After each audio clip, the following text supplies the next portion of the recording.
กราบสบายดีเบิร์ดสู่ครูสู่คนที่เขามาเบิ่งมาชมซองของเฮาอีกครั้งสำหรับวันนี้คอยกับผ้าเมียแล้วก็น้องชาย2 คนเขาป่าเนาะคือตอนนี้เฮาก็นั่งอยู่ในป่าเรียบร้อยเนาะสีผ้าอันออกมาตัดไม้เนาะตัดไม้เฮ็ดลักหัวเพราะว่าให้ที่เฮาเฮ็ดไกลบ้านหันหัวโตเฮาเฮ็ดปีกายปีก่อนมันเพลแล้วก็เลยปีนี้เราต้องเฮ็ดไม้เนาะใส่ลักแล้วก็สิเอาน้ำมาจับมาใส่เนาะแล้วโอเคมาแต่ทุกคนติดตามเบิ่งติดตามชมกับพวกเราได้ใน1 วันนี้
ความสูงลักที่เขาตัดอันนี้ก็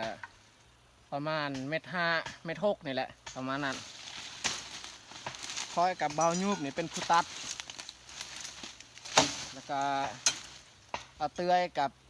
น้องแยกนี่เป็นผู้ลากล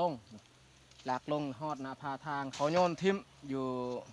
ปากทางเลยเนาะเพราะว่าอยู่นี่เขามาตัดอยู่เทิงเส้นทาง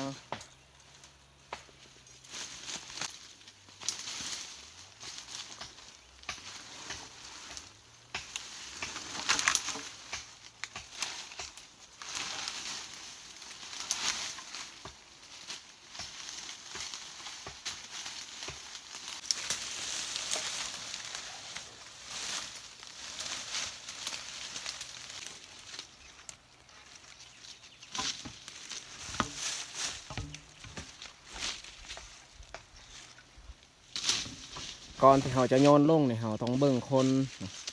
บางทีคนเขากำลังยางไปยางมาอันตรายคือกันเวลาเขาโยนเขาต้องเบิ่ง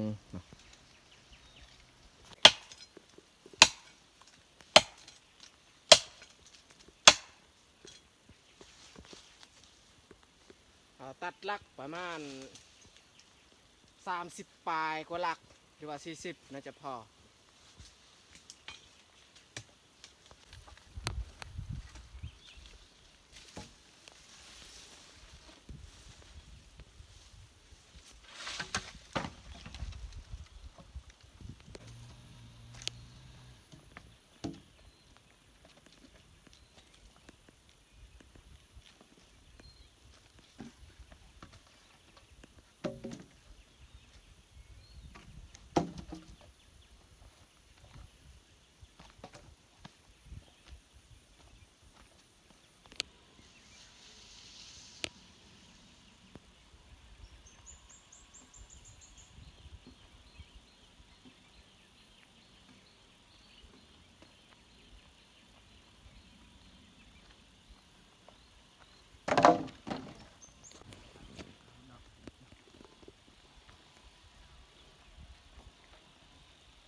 หรือว่าเฮาแบกลักมากองไว้อยู่แคมทางก็สำเร็จเรียบร้อยเนาะ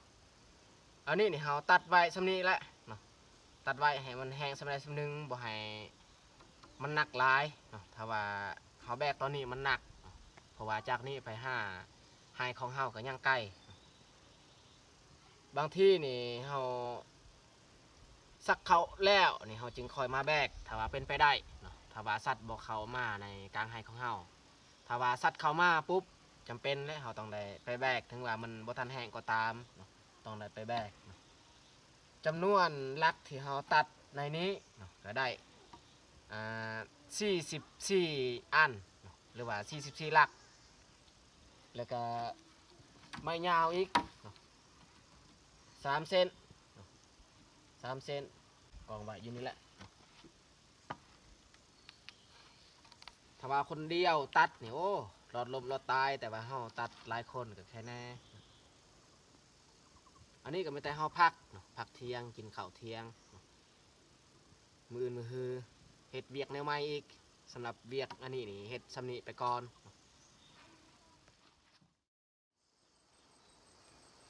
ตอนนี้ก็เวลา1 โมงเนาะ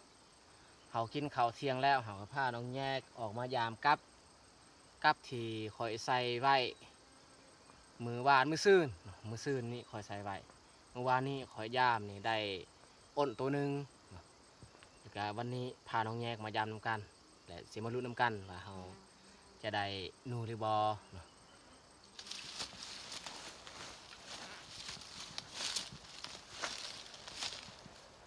อยู่หันบ่มีอยู่เทิงมีบ่หันมียิงลังนึงมันบ่ถือส่วนอันนี้แมนมันเนาะมันต้นที่เราจะเปลี่ยน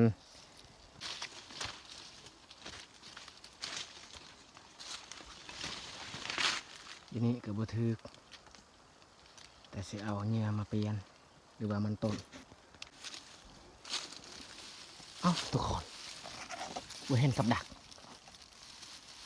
นี่บอดคอยใส่นี่ใส่โอ้เฮ้ยอยู่ลุ่มนี่มาเบิ่งนี่ทุกคนนี่โอ้หมดกัดแล้วเนาะเพราะว่าเฮามายามค่อนข้างสวยเนาะตอนนี้ก็ตอน1 โมงเฮามายาม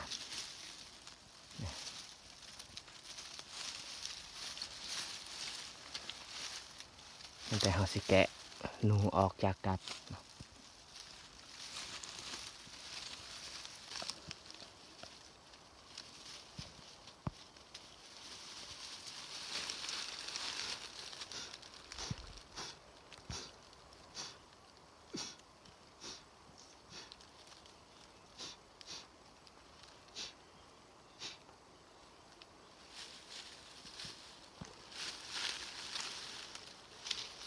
เหงื่อนี้มันแห้งแล้วเราจะเปลี่ยนเหงื่อไหมเพราะว่า2 มื้อแล้วเราใส่ไว้ที่นี่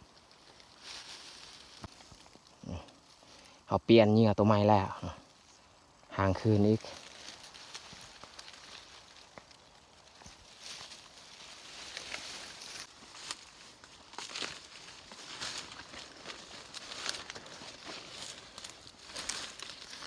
อันนี้ลังนึงโอ้ถือ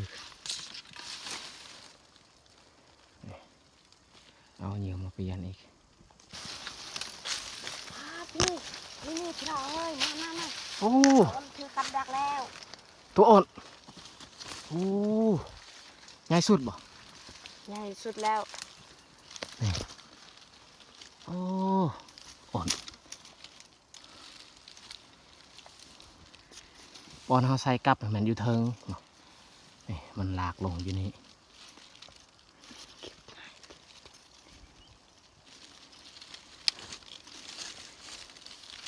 เอาเงี้ยแกะเลย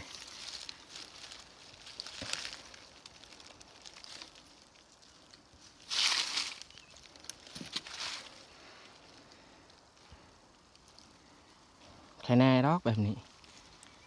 ได้2 โตแล้วเอาเหยื่อเลยมาเปลี่ยน เลือกเบิ่งเหยื่อตัวใหญ่ๆนี่แหละตัวใหญ่อาจจะใส่ไม้อีกถอดตัวเก่าแล้วก็เสียบตัวใหม่อีก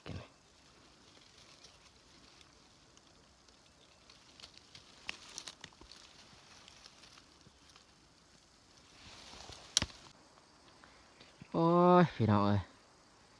หายเมื่อยแล้วเฮายามกับดักก็ได้2 โตเนาะได้อ้นกับนูหางยาวบ่ฮู้ว่านูหยังเขินว่าถึงว่าเฮาเฮ็ดเวียกเมื่อยก็ตามถ้าว่าเฮายามสิ่งที่เฮาได้ใช้ไว้มันถือแบบนี้เฮาก็มีแห้งเนาะได้กินอาหารดีแล้วบัดนี้โอเคไปครับบัดนี้